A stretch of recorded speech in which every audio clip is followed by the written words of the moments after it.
Hey guys, this is Spades, and this is gonna be my first Halo 4 game. I played this on the release date, so I'm really sorry I couldn't get it out on the release date. I was just kind of busy, couldn't get it edited, and blah blah blah the rest. But anyway, this is a Team Infinity Slayer on Haven. I end up going 21 and 10. Oh, sorry, I'll turn this down. Anyway, yeah, so right off the bat, I noticed that my controller layout is whacked out, so I changed it right back to bumper jumper, which I'm used to, and I proceed to die 3 times in a row, because right here I get triple teamed when one guy comes out from the back, and then I take this legend, I get double teamed. So yeah, and then I have a 1v1 with this guy, and he saws me about right there.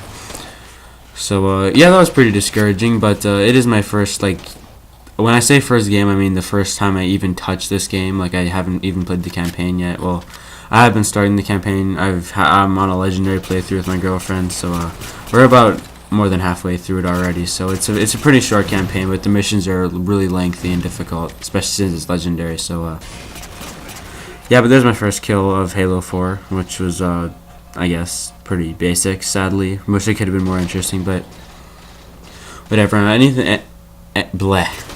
Anyway, a few things I've noticed about this game is right away I noticed that the pace is a lot quicker. Like, sprint is just a normal function now. It's no longer an armor ability. You die a lot quicker. Your shields are a lot less. They recharge quicker. It's just I find you move a little bit faster. It's just a faster paced game in general. And right here was a fail. I totally just killed myself with that new gun. So yeah, just a reminder that this was my first game. I know it's pretty bad, but I thought it was a pretty good score for a first game. So yeah, but that's all pretty much I've noticed. Faster paced. You actually get, it's kind of like COD and Battlefield, where you kind of get like 3 perks. Like, you get your normal armor ability from Reach, which is like hologram in the works, and then you get a package for your combat, and then like a tactical package for like maybe like regaining ammo or anything like that. But yeah, and in this game you get the power. I love how all the weapons and grenades are like marked on the map, on your mini map, and even on the map. So I thought that was pretty cool. The power weapons are, and yeah, and every 5 or 4 kills, not in a row, but like there, I get an ordnance drop, which you have 3 choices, and you can. I think a few of them are power weapons. I believe one's a speed boost, which is really cool. It I believe it makes you go faster, makes you reload faster, and there's stuff like the Needler, which totally got pimped out. That thing is ridiculous, and then there's also the overpowered saw, and that thing is ridiculous. If you guys couldn't tell already,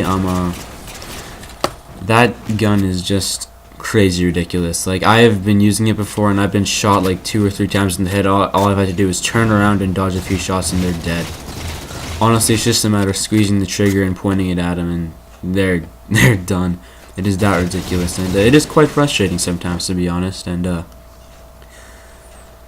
yeah, so that's pretty much all my observations I've had on this game. I obviously, like, of course I like it, but I'm a fanboy. So if you guys are really like looking for a recommendation, like, should I buy this game, definitely don't take one from me, because I've been a fanboy of Halo since forever. So of course I'm going to tell you to buy it, and of course I'm going to tell you to get it, because I'm a hardcore fanboy. So yeah, if it looks appealing to you, you go buy it. Don't really rely off of other people's decisions, because it can be very biased. It can be very, very biased sometimes. So yeah, that's why I really don't read reviews much on games, or really take other people's opinion, because it can be biased sometimes, and people can have their own taste in games too. I mean, a game can, I know it doesn't really happen that much, but a game can be good to some, and it cannot be good to others. Like, I can't really name a few examples off the top of my head, but I guess Black Ops, everybody really didn't like that, but I did. It's my top favorite game. So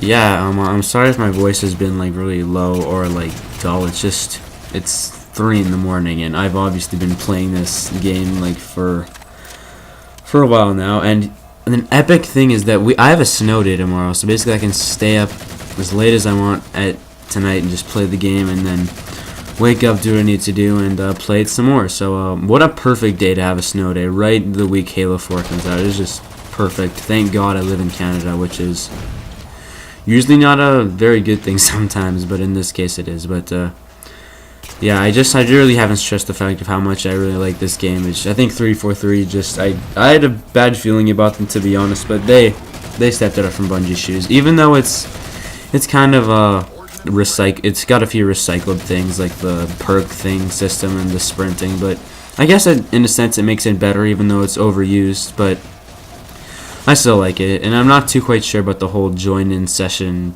thing added to Halo 4, but whatever, we'll see how that works. I've never personally never thought it belonged in Halo, but I think a perfect thing for like any first-person shooter was like you don't lock the lobby as soon as you find it. Like you can still join in session before the game starts, like during the countdown. But once the game starts, like the game is locked in, so like you can't join or quit, or of course you can quit, but you can't join in while the game is in session. But there's no like, once you find the game, you're not locked in the lobby. Like you can back out, or you can have people join until the game actually like legitimately starts. But that's just my opinion. There's probably a few technical reasons why that wouldn't work, but that's just my opinion. It would make for almost the perfect matchmaking. But yeah, and oh, by the way, as for the game modes, I don't know. The game modes, they're pretty bland. Like there's Team Slayer and King of the Hill Oddball, which are all team based, and well,